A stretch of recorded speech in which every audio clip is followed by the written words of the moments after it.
if you have all these different groups scattered as they were pre-colonial period, I don't see what significance we would have or the pride of place that we enjoy um, internationally, even though we don't appear to be meeting up with the expectations that the rest of the world has on Nigeria.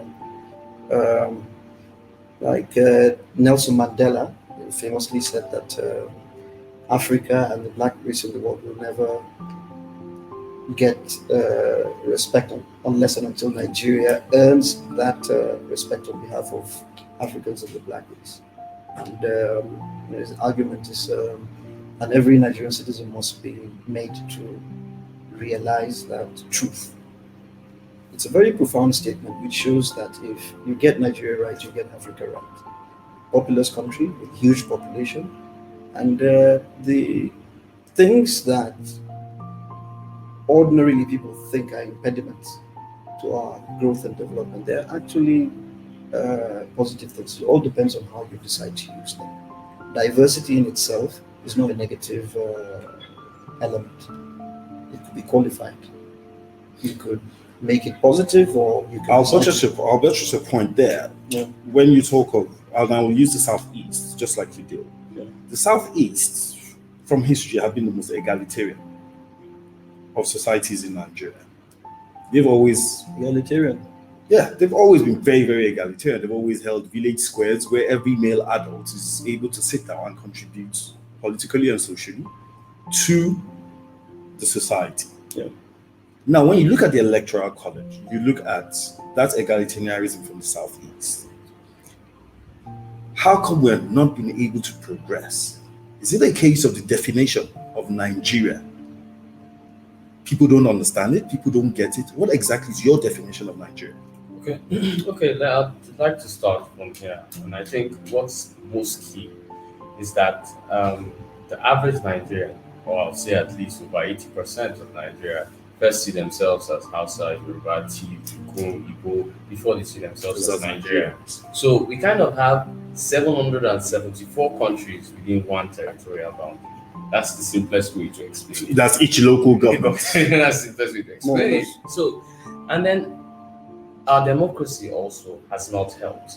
The state and the federal has kidnapped the local government, which is the handshake of democracy between governments directly, locally to the people, the electorate, closest to the local government, and has been kidnapped by the federal government on, let's say, health. Like let's look at the national primary healthcare system. Instead of having local health systems we used to have when we were kids. I'm sure everybody constantly remembers Algon that gave cars to the police, and that was the chairman. Yes. So how could the local government be more functional under the military rule than it is under democracy? And that's a serious problem. Like the state governments normally do. They've created a ministry for local governments. And what that ministry does is that when funding is given from the federal, that ministry takes everything and puts it to a joint account with the state. So in less than, I don't think we have up to 6 states with actually elected local government. And for me, that's a big problem. So democracy has not even been allowed to function properly. And going to what we were discussing earlier, I also think I should mention the problem with Nigeria is not policies. Like if you look at our anti-corruption policies, I think Nigeria has the most laws, or one of the top 3 most laws on anti-corruption in the world. But we are still corrupt. And you want to know why? It's simple. We don't follow through on our laws. And I'm sure KALOMA can clearly state this. We have the laws, we do not implement them. The judiciary is not free enough to perform.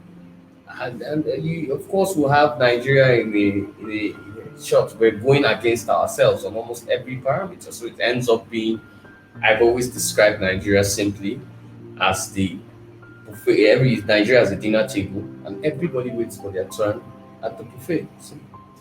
So it's a case of it's food for everybody. So you wait for your turn when it is your turn. That's why we do not demand accountability. If KALOMA today becomes, let's say, the center of the Federal Republic of Nigeria, because I know him or went to school together, I'll be expecting something for myself and my family. And if I don't get it, all I need to do is wait for someone who's maybe my cousin that gets there, and then the party begins. And we can't hold ourselves, even within governance, accountable because we're all waiting for our own turn on the table. It's that simple. So Nigeria being the dinner table, the buffet. For over 60 years, it's always been a case of people have always said that Namune, that's what the Hausa will say. The Yorubas will say Omawadi. The Igbos too, likewise. I'm sorry I don't speak Igbo. I wish I did. It was one of the things that I've always wanted to do. So I could mimic a couple of words in Igbo, but it is what it is. Now, so when you talk about that, everybody saying he's our own. This level of accountability that we have all been looking at ourselves and saying we need to achieve. We have not been able to achieve it simply because of that one factor, that buffet table.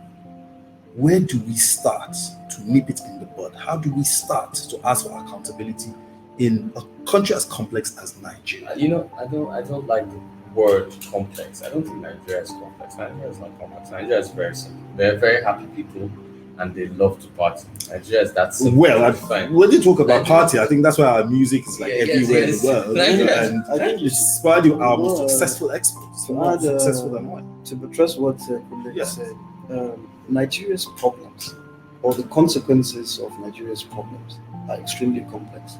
They're very multifarious and everything. But the solution to Nigeria's problem is very simple. This is 1 + 1 = 2. It's just that simple. Really? Yeah. Yes.